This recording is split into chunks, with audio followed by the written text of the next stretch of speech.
You're listening to the Culips English podcast. To download the study guide for this episode, which includes the transcript, detailed vocabulary explanations, real-world examples, and a quiz, visit our website, culips.com. CULIPS.com.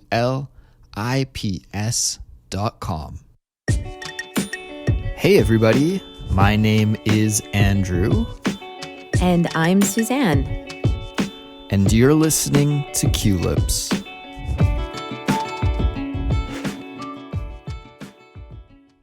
Hello, Suzanne. Hey, Andrew. How's it going? I'm doing really, really well. How about you? How are you? I'm good. Doing pretty good. Working hard these days. Suzanne, today we are happy to present to everyone the second episode of our brand new Speak Easy series. And in this series, we give you tips on pronunciation so that you can make your spoken English sound more natural. Yeah. You know, Suzanne, I think a lot of people get discouraged when it comes to pronunciation. Like they think, I can never sound like a native speaker because I'm learning English as an adult, and you can only sound perfect if you learn English as a child. I know. Yeah. It can be overwhelming. So you just give up. You're like, whatever. I don't care about pronunciation. And there is a little bit of truth to that. Of course, I think everyone can agree that children who learn foreign languages at a young age can get the accent down pat. But what we want to do in this Speak Easy series, everyone, is give you some tips that you can easily learn and incorporate into your spoken English to make your English sound more natural. So just one tip at a time, one step at a time, one adjustment at a time. You can make a slight tweak to sound better. And this is really the goal of this series. And also, as you listen to these episodes, you don't have to make these adjustments right away. Just be aware of them and perceive them in your speech and maybe in other people's speech. And that's the first step. Just understanding and being aware of these little tricks, these little tips, and sooner or later you'll start doing them in your own pronunciation and hopefully feel more confident. Absolutely. I couldn't agree more. And today we have a very, very, very important pronunciation tip. Yes. One that unfortunately is not taught in too many English classes. And why that is, I'm not 100% sure. But when it comes to English pronunciation, there are some things that you don't need to pronounce correctly. For example, the TH sound in English. If you don't nail that 100% correctly, it doesn't bother native speakers. But I think with today's topic, today's tip, if you don't pronounce it correctly, it's very noticeable to native speakers. It will really make your English sound unnatural if you're not at least attempting to make the pronunciation that we're going to teach you today. Let's get into it, Sue. What is this pronunciation tip that you're going to tell us about today? So today has a lot to do with a grammar feature. Most of us know the simple past tense, right? But the simple past, not like buy and bought, but when you add an ed ending to a word, right? To a regular verb. A regular verb, exactly. It's easy, just add ed. Yeah. So on paper, when you're writing in English, you just add an ed. Or when you're reading English, you just read it as a simple past word, ed. But when you're speaking it, there are 3 different ways of perceiving and saying the ed ending of a word. There's t, as in just a T sound, t. There's d, a D sound, or id, like an ed sound, id. Suzanne, so what you're telling us, if I understand correctly, is that ed, the ending that we attach to regular verbs to change them to past tense verbs, is pronounced 3 different ways. It could be a t, d, or ed. Is that right? Yes. Now, some people say ed, some people say id. It just depends on how fast you're talking. But yes, exactly. There are 3 different ways of saying it. Okay, I think this is going to come as a shock to many people because it's one spelling but 3 different pronunciations. And the good news is there are some rules that you can follow to determine what pronunciation to use. And that is what we're going to tell you today. And just before we tell the tips to everybody, why don't we give some examples of some verbs that use the different endings? Right. So we can say, I worked, right? That's a T ending, worked. I worked yesterday. Not worked. Not worked. Worked. Worked. Yep. Or I could say, yesterday I played frisbee in the park. Played frisbee. So that's the d ending, right? Played. That's the d ending, the D. Okay. Or I could say, Mike and I batted at the batting cages yesterday. Batted. And that is your example of the id, batted. The id, batted. Okay, very nice. So bat, to bat, like when you play baseball, you have to hit a ball. We use this verb to bat. When we put it into the past tense, it's batted. Okay. Yeah. Very good. So even though these words are spelled all the same with an ed at the end, they're all pronounced differently. So how do we know when to use the t, d, or id ending? Yeah. So there are actually 3 different easy rules to follow. Very easy. Okay, I like it. I like easy. Yeah, that's why it's called Speak Easy. Well, the first one, if we look at the first ending, the t or the t ending, right? Like worked, worked. So whenever the root word in the simple past form, or when we say root word, it's kind of like the verb without the ed ending, like work, right? Before it becomes past tense. Okay. So if that word ends with a consonant that is voiceless, like S, S, S, or P, like P, P, P, or K, like K, K, K, or an F sound, like F, F, or Ch, like church, so ch, or the TH sound that is voiceless, th, or the SH sound like sh, as in fish, fished. Whenever you have the root word ending with one of those consonant sounds, not letters, but sounds, then the ed is going to sound like a T. So, Sue, you're saying that whenever the verb that we want to change to the past tense, if it ends with a voiceless consonant, like again, an S sound, S, P sound, P, K sound, K, F sound, F, Ch sound, Ch, voiceless TH, like th, or SH sound, sh. Whenever the verb ends with that sound as its final sound, then the ED is pronounced like a T, correct? Correct. And just to clarify, you can figure out if a sound is voiced or voiceless by putting your hand just on your throat, like where your vocal cords are, your vocal folds, your voice box is. And you make the sound feel S, like an S sound, S.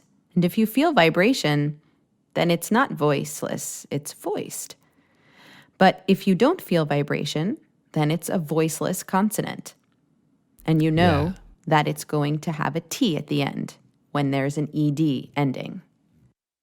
Exactly. This is kind of fancy linguistic speech, voiced and voiceless, but really it just means vibrating or non-vibrating. So voiceless means non-vibrating.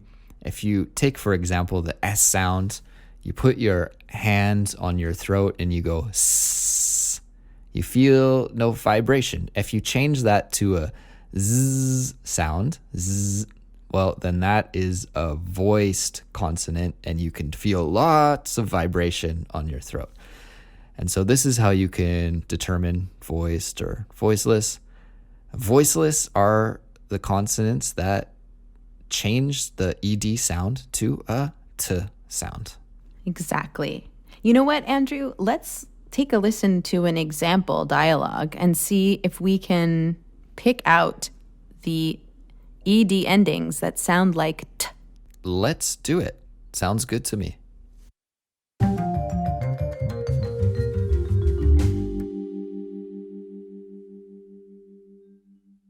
I can't believe it's not even lunch yet.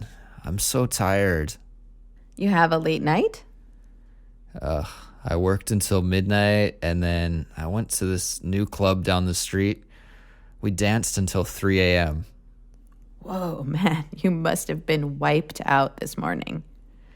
Yeah, I had hoped this coffee would have helped, but nah. Too bad. All right, so in that dialogue, Andrew, what words did you notice that ended with a T sound in the simple past? Well, there were several of them. Let's see. I heard the verb worked in the past tense. Worked. Yeah. Also danced, wiped, and hoped. Yeah. And all of those had root words, so the original word or verb before adding the ed ending, that ended with a voiceless consonant, right? The k. The worked ended with a K, a k sound. Yep. Danced ended with a s, danced sound, right? An S sound. Yep. And wiped and hoped ended with a P sound. And so they all get a T ending. Exactly. So, guys, once again, just listen. Worked, danced, wiped, hoped. Okay? Worked? No. Danced? No. Wiped? No. Hoped? No. Okay? Worked, danced, wiped, hoped. That's right. Very, very good. Okay, Suzanne. So that is the first sound of the ED, the T ending. Why don't we take a look now at the second possible sound, the D ending? Okay. So when we use the D ending for ED, it's going to be when the root word, which is the original verb before ED ending, ends with a voiced or vibrating consonant sound. For example, Z, like a Z sound, G, B. The voiced TH like th, M like m, or N like n, L, l, R, r, NG, ing. Okay? So when you have those sounds, Also, v, the V sound, v, and also the j sound, like judge, judged. So, when you have the sounds like z, g, b, th, as in th, m, m, n, n, l, l, r, as in r, ng, ing, or v, as in v, the V sound, or j, j. Those will require the ed ending to sound like a d, d, d. So let's look at some example words, actually, before we go further. Sounds good. So, Suzanne, I can think of several verbs here that end with one of these voiced consonant sounds. For example, the verb graze, graze, like graze on grass. This is what animals do when they eat grass. They graze on it. So if we change graze to the past tense, what does it sound like? It would sound like grazed, grazed. Grazed. Okay, very good. Another example is, a bad guy will rob a house, steal things from a house. He will rob a house. And if we change the verb rob into the past tense, it sounds like robbed, robbed. robbed with the D, robbed. Okay, this is something I hate, is when my internet connection lags. Okay, there's delay, it's lagging. And so to switch lag into the past tense, what does it sound like? It would sound like lagged, lagged. Your internet lagged yesterday. I'm sorry about that. And we also have other examples like clone, changing to cloned. Bathe changes to bathed. Spoil to spoiled. And care to cared. Okay, so these are just some of the examples using this second tip when you switch a verb that ends with a voiced consonant to ed, add the D pronunciation instead of the other ones. And again, you can put your hand right on your throat and your vocal cords, and you can feel the vibration whenever you say these sounds like z, g, b, m, n, l, r, j, j. You'll feel a vibration, and you'll know that is a voiced consonant and requires a d at the ed ending sound. All right, everyone. So let's listen to another conversation example. And again, in this example, we want you to listen for past tense verbs and especially past tense verbs using this d ending. So keep your ears open for them and see how many you can pick out. Okay, let's listen to the example now.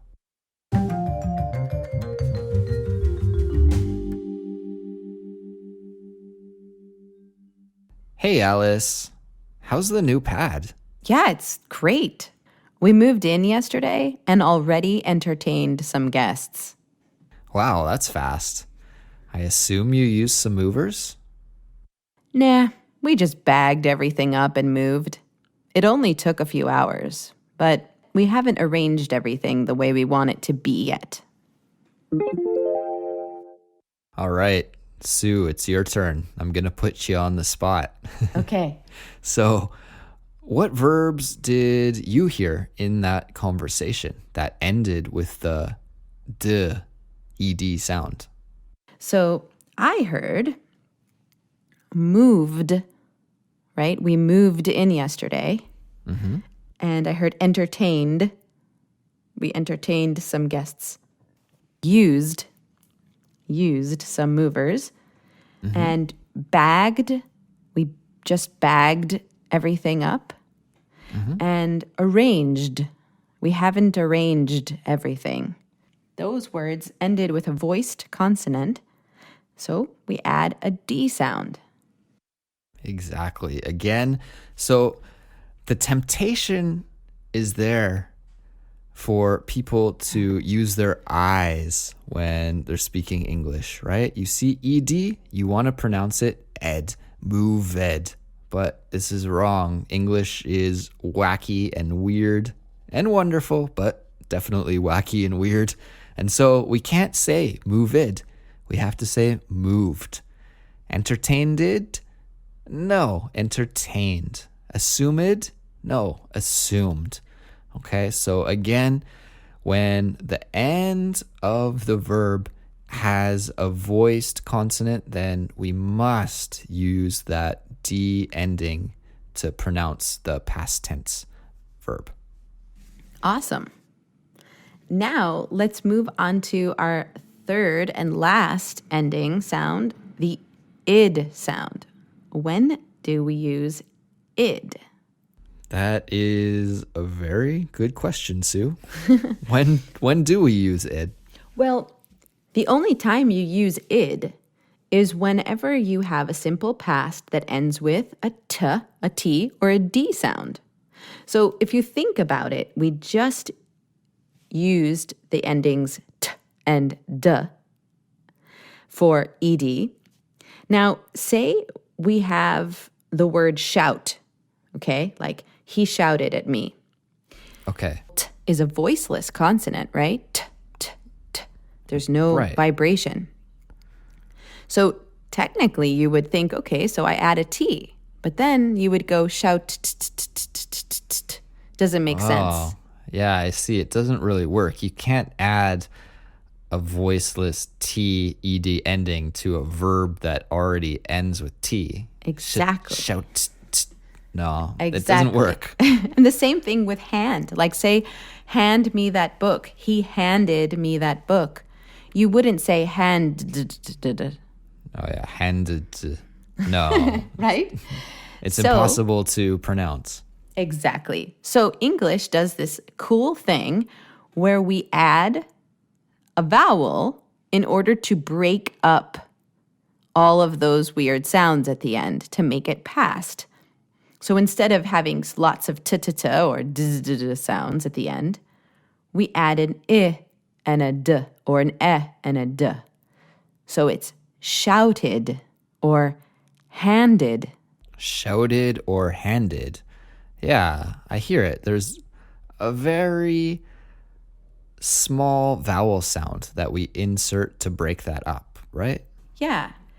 So why don't we listen to an example conversation using the id ending, like shouted or handed? Very good. And once again, guys, how many examples of this sound that we use to pronounce the past tense can you hear in the following conversation? Keep your ears open for past tense verbs. Okay, let's listen now.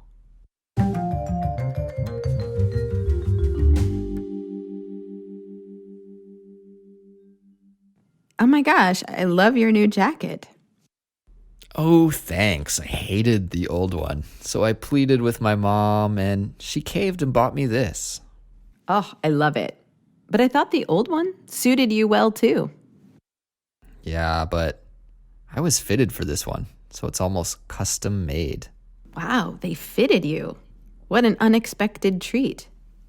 Yeah, and they gave my mom a discounted price because she's frequented that store for over 10 years and befriended the owner. Wow, sounds like your shopping experience exceeded expectations. Okay, so Sue, I'm going to put you in the hot seat again and tell me, how many past tense verbs did you notice in that conversation that featured the id ending? Okay, I heard hated, right? Hate, hated. Mm-hmm. Plead, pleaded. Mm-hmm. Suited. Mm-hmm. Fitted. Mm-hmm. Unexpected. Yes, Discounted. I heard that one too.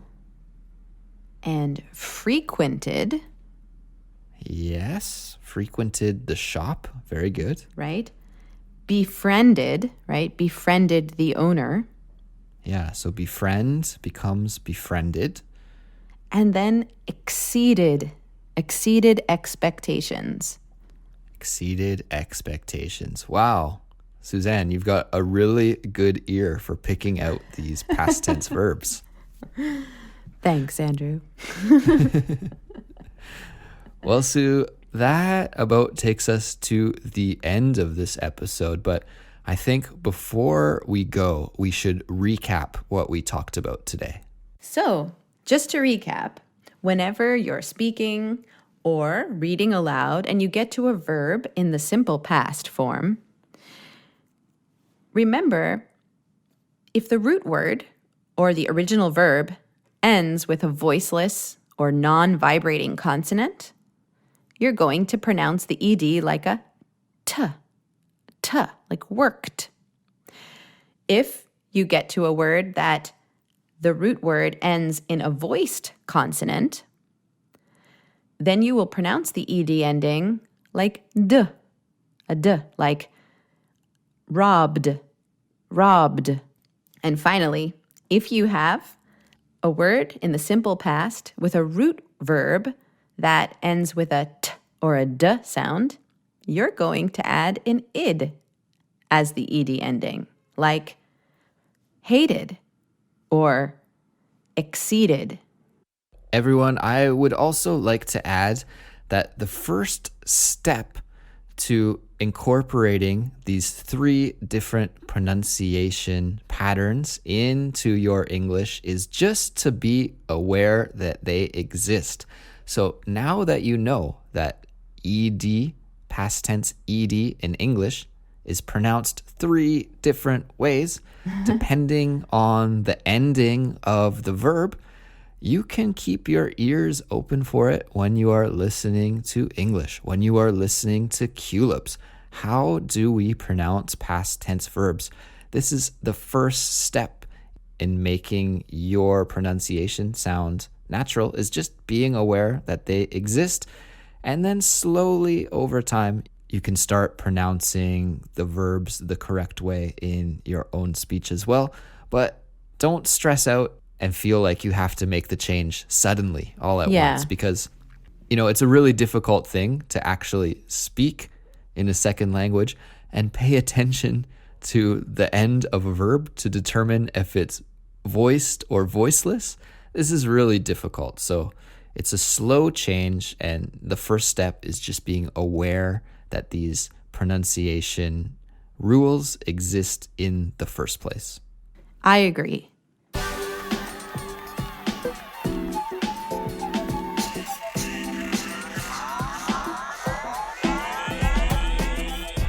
Guys, I highly recommend that you visit our website, culips.com, to download the study guide for this episode. There's a lot of information that we gave you today, and you can have it all conveniently right at your fingertips in the study guide by just downloading it on culips.com. So if you want to get deeper into making your pronunciation sound more natural, visit the website to get the study guide. Once again, it is culips.com. Thanks for teaching us today, Sue. It was a very educational lesson today. Thank you. Yeah, my pleasure. We'll talk to you next time, everybody. Bye. Bye.